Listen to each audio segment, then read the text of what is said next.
That guy seemed to have left. He really left. When he came to this conclusion, his face began to twitch in pain. Is anyone there? He struggled to speak. Help! Help! Most people who had reached this level should have died. He also felt like he was going to die. But why did it seem like he was not dead yet? He could only struggle to see if he could still be saved. He no longer hoped that there was anyone alive in the Special Affairs Division who could save him. He only hoped that the lazy crow would not be too late. Oh, why are you in such a miserable state after not seeing you for a while? The crow's voice sounded in his ears. Then he saw a familiar face. She was no longer in the form of a bird. She had once again transformed into a human. She was standing in front of Huaishur, her gorgeous dress almost extended to his side. She lowered her head and looked at him with her delicate cheeks. She was also holding a cup of Coca-Cola in her hand, which she took a few sips from time to time. She was so relaxed and happy. How nice, how nice. If Huaishur wasn't about to die, she might have even asked for a cup to drink. Huaishur opened his mouth and spat out a mouthful of blood at her, meaning to stop watching and save him. Ah, I understand, I understand. She lifted her dress slightly with one hand and squatted down, revealing a slender and straight white calf in front of Huaishur, as if to entice him to look up and continue to explore. But the hand that had let go of her skirt reached under her collar and pulled out a strange key.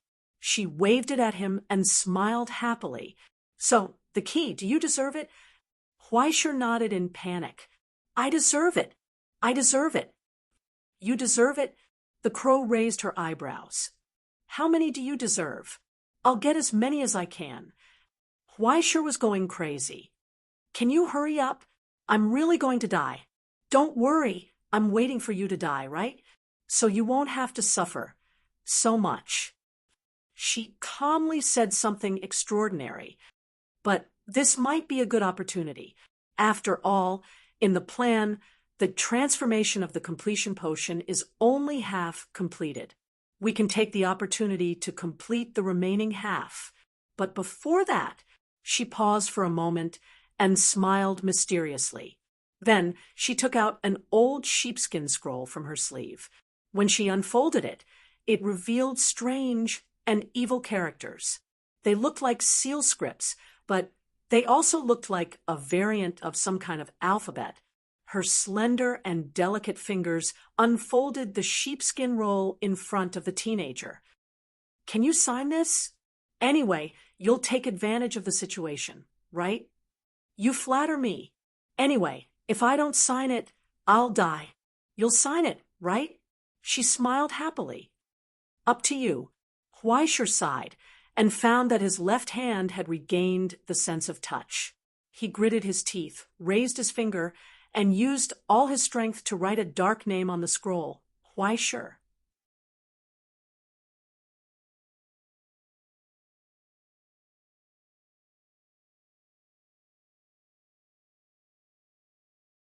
It was like a track made of crushed flesh and blood. In the crazy vibration, Shun Yu closed her eyes in fear, screamed, and pushed the track with all her strength. Then he smelled the stench of blood and smoke rising. Viscous liquid splashed on his body, and there were continuous explosions in front and behind him. There was also the thunderous sound of the trigger being pulled. The corrosive creatures rushed up like crazy and climbed onto the rail car, one after another. However, they were immediately smashed into pieces by the sweep of the gun barrels and the chop of the axes. They were swept under the rail car and crushed into meat paste.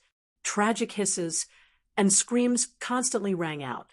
Thank you to the Chi family. Thank you to Hiluo. Thank you to the Theravada Tantra's double blade technique. With the support of the rock, the lightning shot out from Huaishur's arms to both sides. The blade slashed and cut the deformed lizard that climbed onto the rail car into two. Without giving it a chance to fly up and bite, Huaishur kicked it into the pile of rats behind. Then he wedged the axe into the head of a wild dog that had gone crazy. He heard the pleasant sound of the skull shattering. It was like smashing a golden egg. Huaisha roared and used all his strength. He swung the weapon in his hand and slashed at the enemy in front of him again. In a trance, the unknown number of beasts seemed to have really become an ocean. The torrent swept and constantly wanted to jump on the rail car like a tide. The pungent blood turned into surging waves, and the bones turned into submerged reefs and obstacles. The small rail car seemed to have become a small sampan. They were marching on the sea of death. But all the changes became very simple. Since it was the sea, they would sail forward.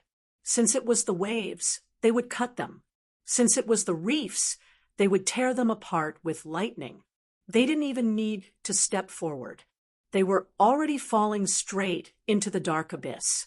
He just needed to destroy the damn thing in front of him. He used the method he was best at, the method he had experienced countless times. Therefore, the burning ghost roared loudly.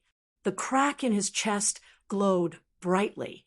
He slashed forward with the blade and axe that were soaked in lightning and heart poison. It was so simple. In the midst of the slaughter, the young man grinned and laughed heartily. Shunyu felt that he must be crazy. He didn't leave the opportunity to retreat, but insisted on following this lunatic all the way to death. Jinmu was already dead. He, a civilian worker who didn't even know how to fight, actually wanted to try to settle this matter. Then, now he was pedaling the rail car like a dog. He felt that even if he wasn't bitten to death by the monsters, he would die of exhaustion on this broken thing. However, he heard the lunatic singing happily, "Hey, break through the snow. We're sitting on the sleigh." Burning the bones of 100 people, offering the eyes of 1,000 birds, consuming 10,000 poisonous snakes. The ceremony has already begun. Why sure? Qi Yuan mumbled softly. Even if you destroy all 9 altars, it is already too late. The 9 Phoenix was evolving into a higher form. As the evolution was completed, in the projection on the ceiling, the faraway country slowly became clearer as if the distance was closing. The dissipating fog revealed layers of monster-like skyscrapers and a strange spire that appeared to pierce through the sky. On top of the spire, a giant eyeball was pierced through. A dark pupil stood upright, casting a painful and hungry gaze toward the faraway land. Do you see it? That is the demonic city, the city of bliss sleeping at the border, the miracle kingdom built by the demons 3 eras ago. Qi Yuan reached out and pointed at the projection. His expression was fanatical. "Look, why sure, it's almost time. We are about to open a new world." However, what shocked Qi Yuan even more was that the power and attribute contained within the origin substance was the natural enemy of the black blood. It was too ironic. The ranchers' subordinates, who represented destruction, possessed the power of life, but the people who had come to suppress Qi Yuan represented death. Wasn't there something wrong with it? He waved his hand with all his might, relying on the sea of black blood to forcibly drown out the flames. His charred palm regrew, and his gaze towards Huaisha was no longer filled with disdain. Instead, it was filled with caution and killing intent. However, before he could make a move, the wind whistled behind him. The Bicento slashed down. In Rigian Hoopa's hands, the weapon that constantly switched between a wakizashi and a Bicento had astonishing destructive power. It was obvious that she had some skill with it, no matter if it was a kodachi, a katana, a wild tachi, or even a Bicento that had become a two-handed weapon. She was able to switch between them perfectly. Even Huaisha couldn't see any flaws with the weapon technique that he had obtained after dying. After forcefully taking on that bird cry, she actually didn't seem to be affected at all. As soon as the blood-colored wave swept over, the talisman at her waist began to glow. A 5-pointed star flashed behind her, enveloping her within. The vicious Prajna mask directly swallowed up the origin substance contained within the shriek. Including the strange weapon in her hands, there were already 3 relics from the border: the string of prayer beads on her wrist, and the leather boots on her feet that allowed her to borrow strength from the air were also not ordinary items. How could this woman be so rich? He had to find a way to get close to this rich. No, Huai sure subconsciously slapped his own face. He had been led astray by Yu Dongri. He had over 10 million RMB at home right now. Why would he need to get close to this rich woman? He had to steal her head first. He didn't know if it was because they had telepathy or if it was because all the dirty tricks in the world were the same. Although these 2 people had never met before, their cooperation seemed to be somewhat methodical.